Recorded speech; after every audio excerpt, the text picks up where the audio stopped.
அனைவருக்கு என்னுடைய நல்வணக்கத்தை தெரிவித்து என்னுடைய உரையை தொடங்குகிறேன். பைந்தமிழ் இயக்கம் இளங்குமரனா தலைமையில் 12 ஆண்டுகளுக்கு முன்பாக 12 இடையிலே கொரோனா 14 ஆண்டுகளுக்கு முன்பாக தொடங்கப்பட்டது ஒரு அமைப்பு. தற்பொழுது 95வது திங்கட்குழு. இந்த ஒழிவு சென்ற திங்கள் நடைபெற வேண்டிய கூட்டம் இடையே தடைபட்ட காரணத்தால் ஒவ்வொரு திங்களும் அந்தந்த திங்களிலே பிறந்திருக்கின்ற தமிழ் பேர் அறிஞர்களினுடைய தமிழ் கொண்டை மாணவர்களின் வாய்களிலே உச்சரிக்கவும் அதிலே அவர்களினுடைய முறையாகவும் வெளியிட வேண்டும் என்றும் அதனை போன்று ஆய்வு உரையாக ஒரு கல்லூரியினுடைய பேராசிரியரோ அல்லது தமிழ் அறிஞரோ அல்லது பல்கலைக்கழகத்தினுடைய பேராசிரியர் பெருமக்களோ கலந்து கொண்டு ஆய்வுரை நிகழ்த்துகின்ற ஒரு அமைப்பு. ஆக இப்படியாக வாழ்வியலுக்கு கடமை, கண்ணியம், கட்டுப்பாடு, அது ஒழுங்கு, அதே நேரத்தில் இயல், இசை, நாடகம் என்று சொல்லக்கூடிய தமிழினுடைய சிறப்பு கூறுகள்.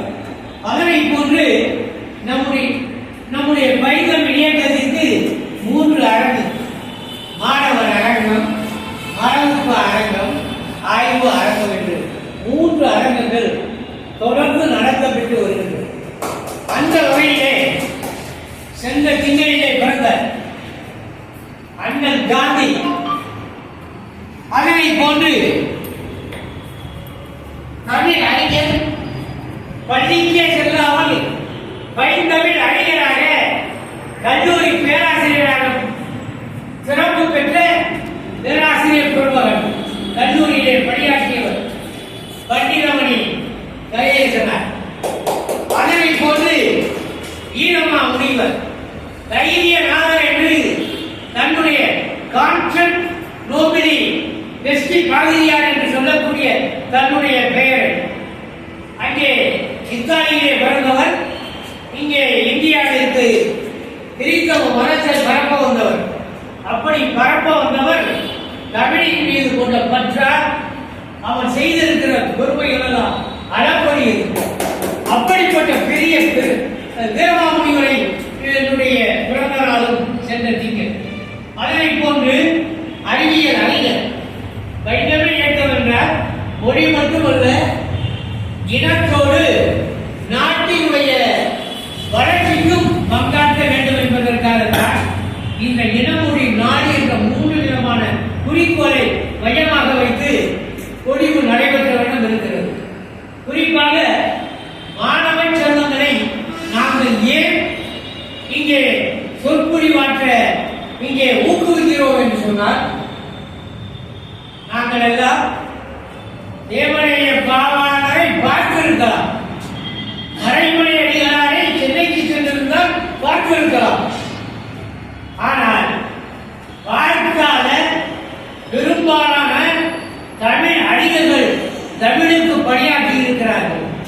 ஆக அவர்கள் பணியாற்றிய அந்த பணியிலே இருந்து ஒரு சிறு விழுக்காடு, விரல் நுனியளவு அல்ல, விரல் நுனியிலே இருக்கிறதே அந்த நகக்கடை இடைவெளி, அந்த அளவிற்காவது ஏதோ இந்த தமிழ் மண்ணிலே பிறந்திருக்கிறோம் என்பதற்காக தமிழ் பணி ஆற்ற வேண்டும் என்ற ஒரே குறிக்கோளோடு தான் இந்த பைந்தமிழ் இயக்கம் தொடங்கப்பட்டது. என்னை பொறுத்தவரை 2005 ஓய்வு. அதற்கு பின்னாலே எங்களுடைய குடும்பமே வணிக குடும்பம். அப்பொழுதெல்லாம் மாற்றம் இருந்தது பணியாற்றிய காலத்திலே. அதற்கு பின்னாலே அதனையெல்லாம் விட்டு ஓய்வுக்கு பின்னாலே தமிழ் பணிதான் என்ற ஒரே நோக்கத்தோடு தான் இந்த இயக்கத்தை எல்லாம் நாங்கள் தொடர்ந்து ஆற்றிக் கொண்டிருக்கிறோம். தமிழ் பணி அந்த அளவில் இந்த பைந்தமிழ் இயக்கத்துக்கு உயிராக, உற்ற துணையாக, தாங்குகிற தூணாக என்னுடைய உடன்பிறப்பா சகோதரர், உடன்பிறப்பாக இருக்கக்கூடியவர் அன்புக்குரிய நண்பர் வேல்முருகனார்.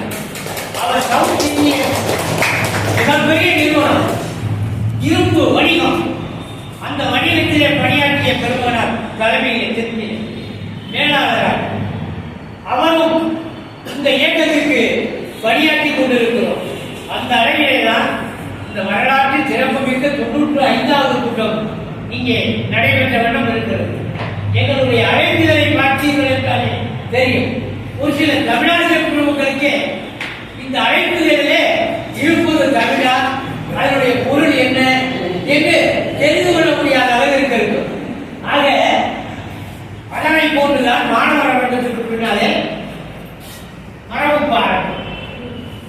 எப்பொழுதுமே ஒரு மொழிக்கு மரபு முக்கியம். எழுத்து மரபு, சொல் மரபு, யாப்பு மரபு, வாழ்வியல் மரபு, இவை அனைத்தும் காக்கப்பட வேண்டும். காக்கப்படவில்லை என்றால் அந்த இனம் அழிந்த இனமாக மாறிவிடும். அந்த அழிவு நிலைக்கு தமிழ் செல்லக்கூடாது என்பதற்காகத்தான் பைந்தமிழ் இயக்கத்திலே மரபு பாராட்டம் என்ற ஒரு அமைப்பினை நாங்கள் தொடங்கியுள்ளோம். அதற்கு பின்னாலே ஆய்வகம். ஆக இப்படியாக பைந்தமிழ் இயக்கம் அரிமா போல நடைபெற்றுக் கொண்டு இந்த கூகாய பணியை செய்து கொண்டிருக்கிறோம். அப்படி செய்வதிலே எங்களுக்கு உள்ளபடியே மிக மிக மகிழ்ச்சி. எங்களுக்கு பின்னாலே மாணவ செல்வங்களாகிய நீங்கள் தான் தமிழ் பற்றோடு விளங்க வேண்டியவர்கள். அந்த உணர்வு உங்களிடத்திலே ஒளிர வேண்டும், மலர வேண்டும். ஏனென்றால் இந்த நாட்டை ஆளக்கூடிய மன்னன் வரலாற்றிலே வந்தான். சேரன் ஆண்ட வரலாறு, சோழ மன்னன் ஆண்ட வரலாறு, அதனை போன்று பாண்டிய மன்னர் ஆண்ட வரலாறு உண்டு.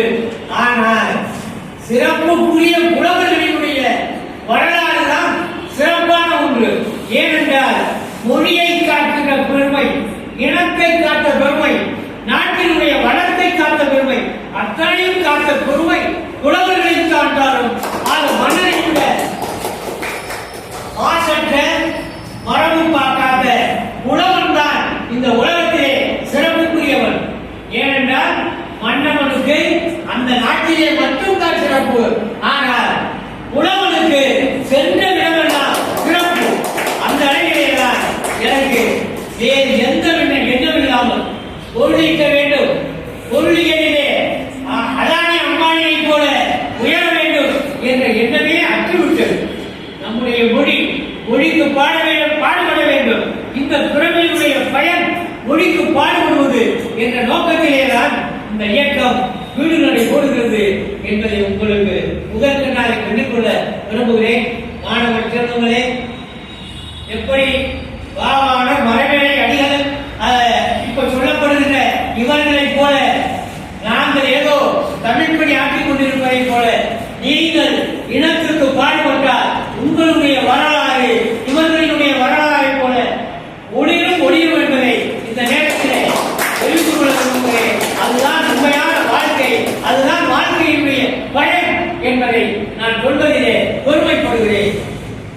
இப்பொழுது இந்த 95வது கூட்டம் இங்கே நடைபெற்றுக் கொண்டிருக்கிறது.